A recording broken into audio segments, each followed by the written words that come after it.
Liz, thank you very much for your time. Absolutely. So Happy to do it.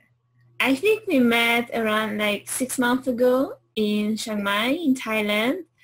Yep. And I was really amazed from your strengths and your story. That how old are you right now? I'm 26. Oh yeah, 26. And you started your digital nomad life, your traveler time when you were 18, I guess, right? Yes. Yep. Right after high school. Yeah. So you are originally from the US, right? Yep. I'm from New York originally. So how did you get to that idea at age 18, right after high school? I'm guessing that, oh, I'm not going to university, but I'm going to start my travel, and you actually work on a yacht as well, right? Yes. Yeah. So when I was 18, I was supposed to go to university actually, but my parents' money was really tight. It was 2008, so there was a big financial crisis in the U.S. And so when it came to going to college, I realized that I'd be paying for it all myself, and it was very expensive. So I decided to take 1 year just to sort of figure out what I wanted to do with my life. And I ended up going down to Central America. I backpacked through Nicaragua, Honduras, and Guatemala. And I totally fell in love with travel, and I kind of knew that university would never really teach me as much as I was learning on the road. So I ended up going back, and I did enroll in university for 1 year. But after that, I was offered a position on a sailboat, and we sailed from New York down to the Caribbean, and I landed in St. John in the Virgin Islands, and I ended up staying there for almost 4 years working on sailboats. So, oh wow! Did you have experience working on sailboats at that time, or you just at the time, out of nowhere? It was kind of out of nowhere. As a kid, I learned how to sail on very small boats, but I was not very experienced. And these people actually, their boat was docked at the end of the pier at a restaurant that I worked at. And so I saw them every single day. And towards the end of the summer, they were like, hey, we need an extra crew on our boat. And, it's an unpaid job. And I said, you know what, that sounds like an amazing opportunity. So I hopped on the boat and didn't get paid, but learned a lot for sure. And after that, then you took like other jobs working on boats, right? Yes, yeah. In the Virgin Islands, I then started working on day charter sailboats. So it would be like we take tourists out for, 6 hours at a time, and then we bring them back. And that's when I got the majority of my experience sailing, and I even earned my captain's license while I was down there. So. Oh, wow. So since then, you basically like traveling a lot, but your main focus is working on yachts and boats, right? Yes, yeah. So after the Virgin Islands, I got a job on a yacht, and we sailed across the Atlantic over to Spain. And I spent some time in Spain working on that boat. And then I got another job on a boat out in Hawaii. So I flew from Spain to New York to Hawaii and worked out there for a while.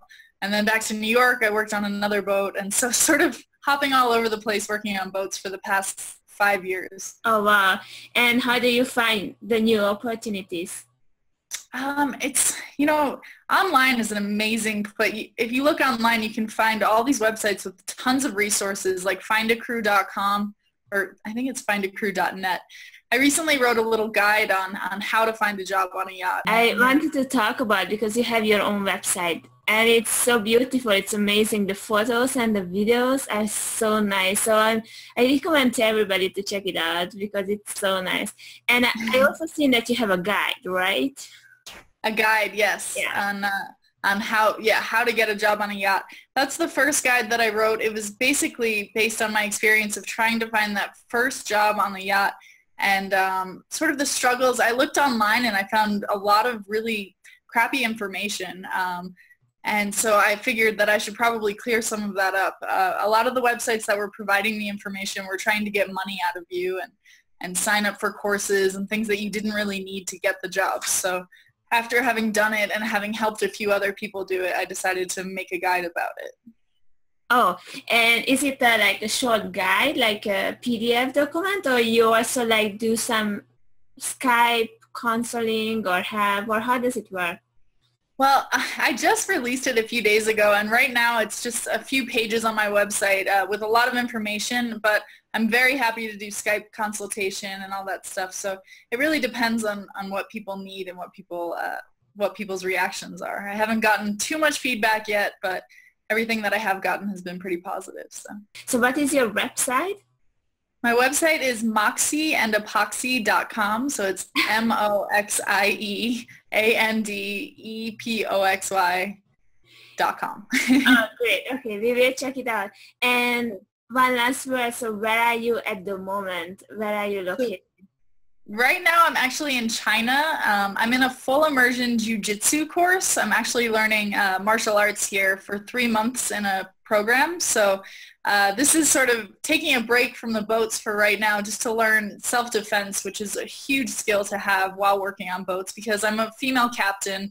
A lot of times I work with an all-female crew, and when we get guests who are a little bit rowdy, it's nice to have a little bit of martial arts skills in my back pocket. So. Yeah. Oh, wow. Yeah. That's a great combination. I never thought that actually you are taking this course because you actually need it. Yeah, I mean, I've never run into any scary situations, but there have been times when we thought, there's a very drunk guest, he's getting a little bit rowdy and out of control. It's nice to know these skills now, so it's good. So what is your plan for the rest of the year and let's say in the next 2 years? So after this course, we'll be done with it in 3 weeks, and then I go to Taiwan for 4 days just to explore a little bit. And then I'm heading back to New York where I have a boat that I'll be captaining for the entire summer. So from, I guess it starts June through September or October, we'll be working on a boat. And then following that, you don't know yet. After the summer, when I have some money saved, I'm thinking about possibly doing a little road trip through Africa. So we'll see if that comes to fruition. I'm not quite sure yet, but it's possible. Maybe purchasing a car in Europe and driving south to South Africa. So Liz, thank you very much for your time. We lost your internet connection. We don't see your video anymore, but thank you so much. Oh, no. Of course. Don't worry. It's fine. Thank you so much. The internet in China is a little shaky. Yeah, I guess so. So thank you and bye-bye. Bye.